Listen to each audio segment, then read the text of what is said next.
In America today, the average adult has fewer close friends than at any point ever recorded. Not fewer than a decade ago, fewer than ever. And it's not because people got worse at making friends, it's because an entire system built over the last 70 years made it structurally, financially, and physically difficult to do so. There is an entire economy quietly profiting from your isolation, and most people have no idea it exists. By the end of this video, you'll understand exactly how this happened and who benefits from it. This isn't just a sad statistic. Loneliness is now classified by the US Surgeon General as a public health crisis, with the same mortality risk as smoking 15 cigarettes a day. It costs the American healthcare system tens of billions of dollars a year in related illness.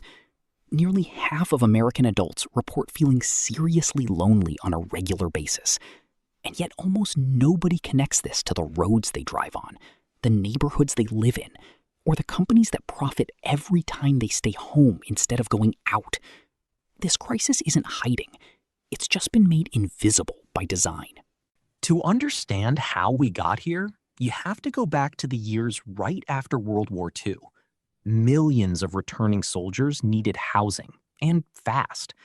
Developers found a formula that worked. Cheap land far from city centers, identical single-family homes, and one thing above all else, the automobile. This wasn't an accident. Federal housing policy literally subsidized this model, offering loans almost exclusively for detached suburban homes while denying them to walkable urban neighborhoods. Within 20 years, tens of millions of Americans had been moved out of dense, walkable communities where you bumped into neighbors daily and into isolated cul-de-sacs where you might not see another human being outside a car for days. But this is where things get interesting, because suburbia wasn't just a housing choice. It was a delivery mechanism for a completely different way of life, one where every single errand, every visit, every casual interaction required a car, a destination, and a plan. Compare that to a city like Amsterdam or Tokyo, where a walk to buy bread naturally puts you in contact with dozens of people. In the American suburban model, that same walk simply doesn't exist. There's no sidewalk to nowhere. There's no plaza. There's no reason to leave the house unless you're driving somewhere specific. Now, here's where the system starts working against you on purpose. As suburbs spread, so-called third places, the coffee shops, diners, bowling alleys, and community halls where people used to gather without spending much money, started disappearing. Commercial real estate became too expensive for low-margin community spaces to survive. Zoning laws in most American cities made it illegal to even build a corner store or a cafe inside a residential neighborhood. Not difficult, illegal. If you wanted to sit somewhere and talk to people for free, the modern American landscape had almost nowhere left for you to do it. At the same time, something else was happening in corporate America. Work culture began demanding longer hours, longer commutes, and more relocation for jobs. The average American commute today eats up close to an hour of every single day. Dead time, alone, in a car, that used to be spent walking past neighbors or sitting on a porch. Companies rarely factor in what that hour actually costs a person socially. It's simply absorbed as the price of employment. And every hour spent commuting is an hour that cannot be spent building the relationships that keep people mentally and physically healthy. However, the next layer changes everything, because by the 2000s and 2010s, a new industry realized something extremely profitable. Isolated people spend more money. Food delivery apps generate more revenue from someone eating alone at home than from a group splitting a restaurant bill. Streaming services profit more from someone binging solo than from someone out at a movie theater with friends. Social media platforms are explicitly optimized by their own internal metrics to maximize time spent scrolling alone, rather than time spent meeting in person. Every one of these industries has a direct financial incentive for you to stay inside, and collectively, they spend more on advertising and engagement optimization than almost any other sector in the American economy. This is the most shocking part. Some urban planners and public health researchers now openly describe modern American suburbs and remote-first corporate campuses as, in effect, engineered for isolation.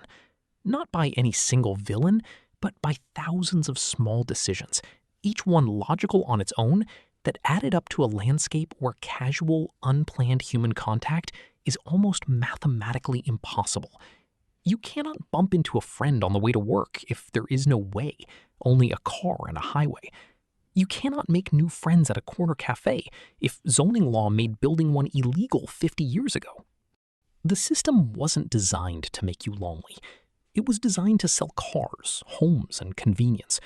Loneliness was simply the byproduct nobody bothered to measure until it was too late. Researchers have measured the human cost with startling precision.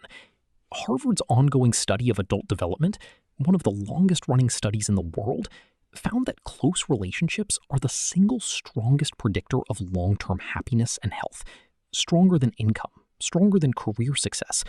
And yet, survey after survey shows the average American now has roughly half the number of close friends they had in 1990. The share of Americans who report having no close friends at all has more than quadrupled since the 1990s. This isn't a vague cultural vibe. It's a measurable collapse. Here are a few facts that make the scale of this almost impossible to ignore. The loneliness economy, health apps, meal kits, delivery platforms, and solo entertainment subscriptions combined is now estimated to be worth tens of billions of dollars annually in the United States alone. Roughly 1 in 3 Americans now lives alone, the highest rate ever recorded. The number of third places per capita, the cafes, community centers, and public gathering spots, has dropped by a significant margin since the 1970s in most American metro areas. Loneliness increases the risk of premature death by a margin comparable to obesity. And remote work, while good for flexibility, has been shown in multiple studies to further reduce incidental daily social contact for millions of workers. Compare this to countries that avoided much of this trajectory. In much of Western Europe, dense, mixed-use zoning was preserved or rebuilt after the war, meaning cafes, homes, and shops still exist side by side. In Japan, public transit and walkable neighborhoods remain the default, not the exception. These countries didn't solve loneliness perfectly, but they never dismantled the physical infrastructure of casual human contact the way post-war American housing and zoning policy did. The difference isn't culture. It's concrete, zoning maps, and where the sidewalks do or don't go. So what does this actually look like for one person? It looks like someone waking up in a subdivision with no sidewalk, driving 40 minutes to a job where they eat lunch alone at their desk, driving home past a strip mall with no benches, ordering dinner through an app instead of walking to a restaurant, and spending the evening on a platform engineered to keep them scrolling rather than calling a friend.